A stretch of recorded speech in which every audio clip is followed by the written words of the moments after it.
Meghan Markle posted a bizarre video on her social media yesterday, which sent several people into absolute meltdown. It is the cringiest, most uncomfortable. In Hollywood, reinvention isn't just common, it's essential for survival. But Meghan Markle's newest transformation has pushed past a line that even her most loyal supporters are finding hard to overlook. The once approachable, sun-kissed California duchess, who once embraced her heritage and natural beauty on the world stage, now looks almost unrecognizable. And this isn't some baseless whisper, it's a change so bold, so intentional, that it's impossible not to notice. This is deeply problematic on a number of levels. Number one, here's the problem. We don't like you, Meghan Markle. We don't like you. And no amount of posting videos that you think are going to humanize you will make us like you. It's now igniting a heated conversation about authenticity, image obsession, and the steep cost of chasing perfection. Recently, broadcaster Megyn Kelly took a daring step, one that few public figures have ever risked, by openly breaking down Meghan's transformed appearance. Her words set off a chain reaction, shoving the Duchess's carefully crafted image strategy into the blinding spotlight of public scrutiny. And when Megyn Kelly spoke, it wasn't some casual throwaway remark. It was deliberate, it was precise, it was razor sharp. She can't keep a staff in London, she can't keep a staff in Montecito. She's a bully. She's obsessed with her own ego, face on television, etc., and playing the victim. So no amount of humanizing videos, even if she managed to find one, are going to work. If you actually are a good person, you don't show up. And she delivered it on one of the most watched political and cultural stages in America. Kelly pointed straight at Meghan's strikingly different facial structure, sharper angles, a slimmer nose, more defined cheekbones, and dared to ask the question everyone else was tiptoeing around. What happened to the Megyn we once knew? Her critique was like striking a match over dry tinder within hours. Social media was ablaze with side-by-side comparisons, and the frenzy only grew louder. I think to the moment, to the child, and truly to like the sanctity of what goes on for any humans who are actually in that situation. She's drunk on her own ego. Your thoughts? Images from her Suits era, placed beside her latest red carpet moments, told a story all on their own. Viewers weren't seeing the gentle touch of time, they were seeing what looked like a meticulously crafted metamorphosis. For Meghan's image team, this was no ordinary PR headache. This was a full-blown credibility crisis. Experts in cosmetic enhancement, speaking in general terms, not about Meghan directly, have made it clear. Transformations this striking almost never happen by chance. You're right, like, there's maybe a thought that they have a private moment like that, and maybe it's nice between them, and it's a nice memory of a silly moment before she gives birth. What it feels like to me is she's in a PR firm meeting, and someone says, we need to human. Meghan's once softly contoured nose now seems noticeably slimmer, with the tip far more defined. Her jawline has lost its natural roundness, replaced by a sharp, almost sculpted edge, and her cheeks appear lifted, fuller, with a symmetry that feels almost too perfect to be chance. These shifts didn't just emerge overnight. Observers who followed Meghan's public appearances over the past 5 years can trace a steady transformation, a little refinement here, a subtle adjustment there, each step building toward the striking look she has today. As you go through your phone, find some fun moments of you and Harry, and we'll post them and everyone will like you again. You can't manufacture that stuff, right? It feels fake. It feels weird. I don't understand why they would think something like that would work, but it's... Each tweak was small enough to slip under the radar, avoiding major headlines on its own.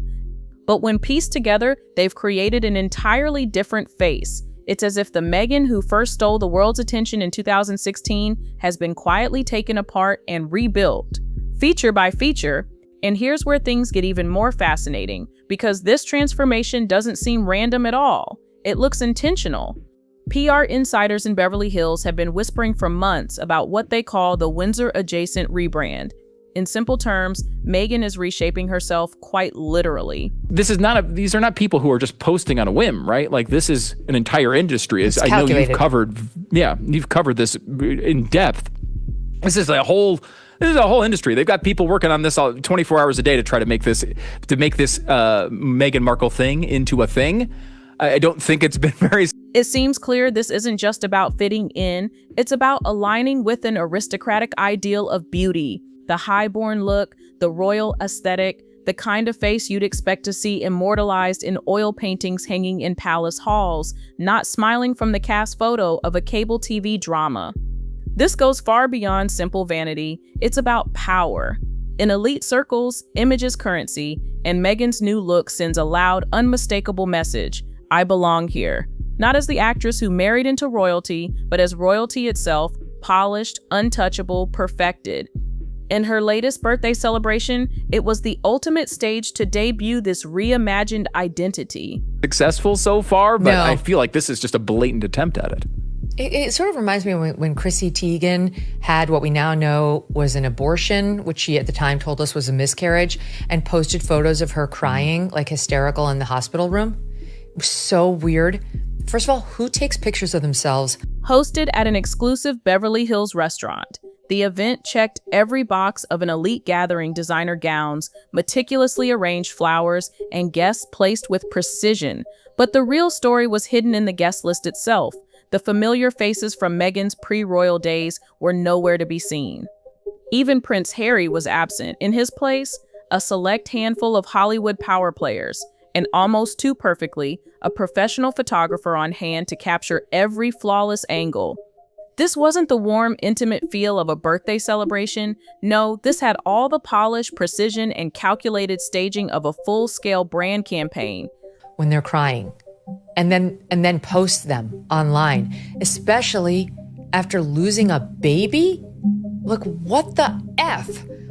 I don't get it. This is not losing a baby, thank God, but it is just as intimate and none of our effing business. But It felt like the grand unveiling of Meghan Markle 2.0.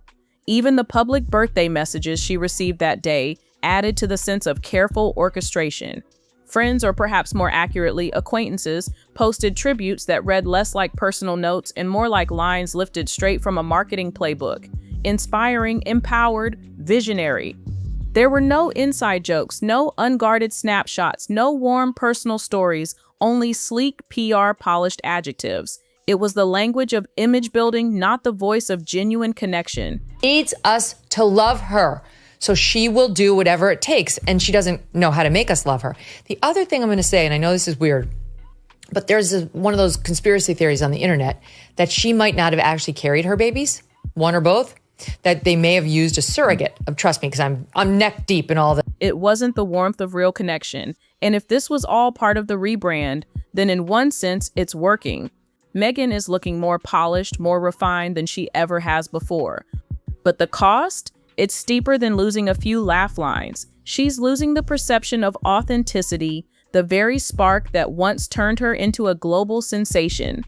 As her face has grown sharper and more sculpted, her inner circle has thinned to the point of hollowness.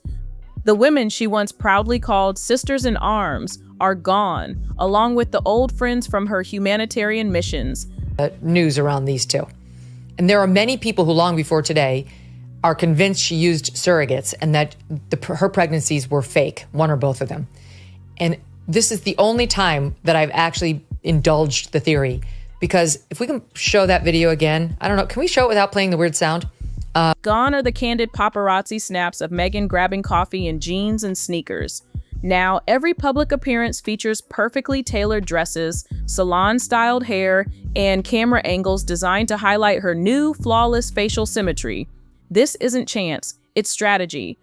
It's about control, absolute control over how the world sees her, and in turn, how they interpret her story. But here's the catch. When every image is this carefully curated, people can't help but ask, what's hiding behind the perfection? The polished, aristocratic. That belly looks very abnormal. That it looks very strange. If you look up close in the video, and I encourage people, look at this. It looks like there's like a bag or like some sort of something shoved up under a dress. It does not look like a pregnant belly. It looks all bumpy. But chasing perfection comes with a dangerous side effect. Emotional distance. The more flawless Meghan appears, the colder she feels. The warm, approachable woman who once hugged fans and opened up about her struggles now seems entirely out of reach. And here's the truth. Once a public figure stops feeling relatable, they lose one of their most valuable assets. Image experts agree, relatability is a currency you can't buy back once it's gone. Megyn may be winning in elegance, but she's bleeding away the warmth that makes audiences forgive, forget, and follow. That's why Megyn Kelly's sharp comments hit so hard. They didn't just spark gossip, they confirmed what more and more people were already thinking. Soon, hashtags took off, face of the firm, new Megyn, Markle makeover, and the tabloids, both in the UK and the US, pounced on the story like wildfire. Very strange. It looks like what you'd get if you put like a pillowcase full of like socks or something under your dress. You gotta look up close. There's very strange bumps coming off of that pregnant belly. I don't know why, Stu, but for the first time ever, I'm kind of like... They began running timelines of her transformation, and even outlets that once defended her are now quietly asking if the Duchess has shifted from genuine reinvention into outright image obsession. And here's the real danger. Once the media turns its focus from your causes to your face, the countdown begins. Your activism, your charity work, your meticulously prepared speeches all fade into the background, replaced by one shallow, unshakable question. What did she have done? Because Megyn's transformation isn't just about aesthetics, it's telling a deeper story. A story of isolation wrapped in the glittering packaging of empowerment. Is this something we should be indulging? Because it doesn't look normal to me. The belly doesn't look normal, doesn't look like where a pregnant woman's belly is. And I don't understand what all those bumps on the belly are. I don't get it. That's interesting. Yeah, it does look different, I guess. I mean, She's built herself a fortress of exclusivity, a gleaming glass castle where every detail is sculpted to perfection. But perfect walls don't just keep out critics. They shut out love, spontaneity, and the raw connections that make someone feel real. That's the paradox of Meghan Markle in 2025. The more flawless she appears, the less human she feels. In chasing the polished image of royalty, she's risking the very thing that once made the world lean in to hear her voice. Yes, Megyn may have reshaped her face, but has she reshaped her truth? Behind the flawless skin and camera-perfect angles hides something no surgeon can erase, a widening gap between the image she presents and the woman the world thought they knew. Now is the moment for the public to look past the gloss, past the PR filters, and past the stage perfection to see what really lies beneath. Suppose it's possible that, I don't know. I wasn't there. But I will say I noticed the same thing you're noticing looking at it. I mean, it's the first thing that I think kind of pops into your mind. It's like, what? If Megyn's reinvention is truly about empowerment, then let her show it through honesty, through openness, and without the safety net of carefully constructed illusions. Because a crown is only as strong as the person who wears it. Right now, her beauty may be turning heads, but so are the whispers. Whispers questioning what's genuine and what's been meticulously manufactured. And those whispers are only growing louder. So we have to ask, are we watching a woman evolve or witnessing a brand slowly erase the woman altogether? The mirror may never lie, but it certainly never tells the whole story.